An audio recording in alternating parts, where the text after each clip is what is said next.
Now, acclaimed authority on miracles, Bob Tralens, tells us one of the many documented stories he has compiled in his career. The man was a counselor at a camp in North Carolina. And he told me the story about a little boy named Eddie DeWitt. He's 12 years old. At the camp, while all the kids would get up every morning at 6 o'clock, at 7 o'clock, little Eddie DeWitt was still in the bunk. And the kids figured they'd pull a joke on him.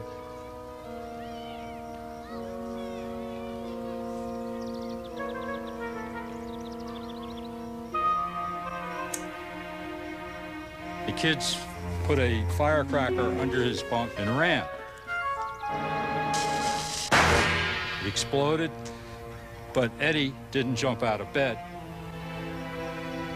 He didn't wake up, and all the kids tried to wake him up, and he was still sleeping, so they were frightened. They thought maybe Eddie had gotten killed by the firecracker. I think he's dead. The counselor came over, and when the counselor shook him, they found the kid appeared to be in a coma.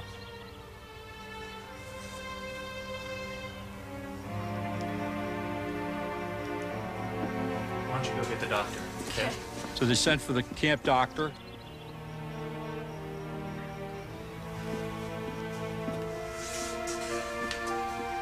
Hey, Doc.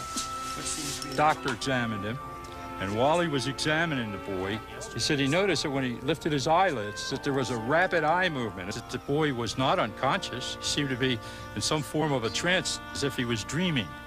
He never saw anything like this. And then all of a sudden, Eddie started to wake up. Hey, buddy. You all right? What's happening?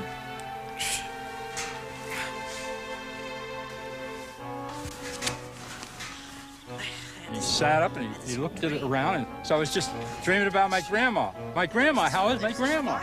Then he started to tell him, he said, I was dreaming that I was there at my grandma's house. I was there because I smelled smoke. I don't know how I got there, but I know there was smoke. And I went up to the door and started banging and knocking on the door. Grandma?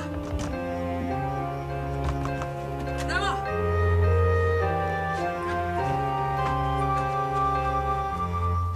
Eddie, what are you doing here? Grandma! Grandma, get down here! Get out of the house now! Suddenly his grandma was opening the door and they were walking away, and now he woke up. It was so real. Don't worry. That's just a bad dream.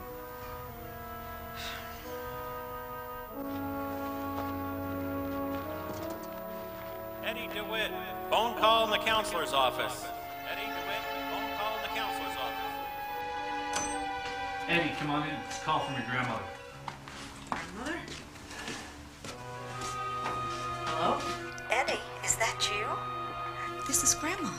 Yeah. Well, I was just calling to see if you were still at camp.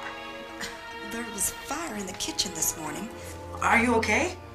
Yeah, everything's okay. But the weirdest thing happened. You were here. Grandma? Grandma?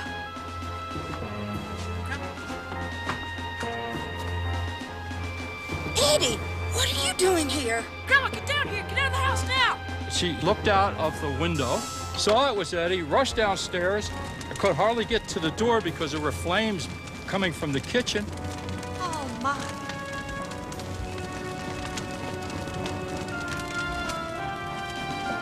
She opened the door and went out, and Eddie grabbed her by the hand and they went down the street. How did you get here?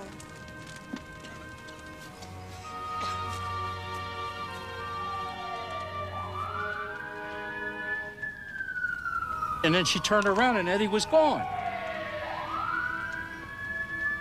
The lady was so alarmed and she couldn't believe that this didn't happen. You knocked on the door and saved my life. And only when Eddie got on the phone and talked to her did she believe that there he was in North Carolina, 600 miles away from their home in Pennsylvania. My grandma said that there was a fire at her house. I talked to the counselor and I also talked to the physician. The boy's story checked out. They were all there when this happened, so they know it really happened. I had that same dream this morning. As to how he did this, And what power enabled him to teleport himself over 600 miles to save his grandmother? No one knows. Many of us often wish we could be in two places at one time. But for one 14-year-old boy, the wish became a reality, and a strange dream became a miracle.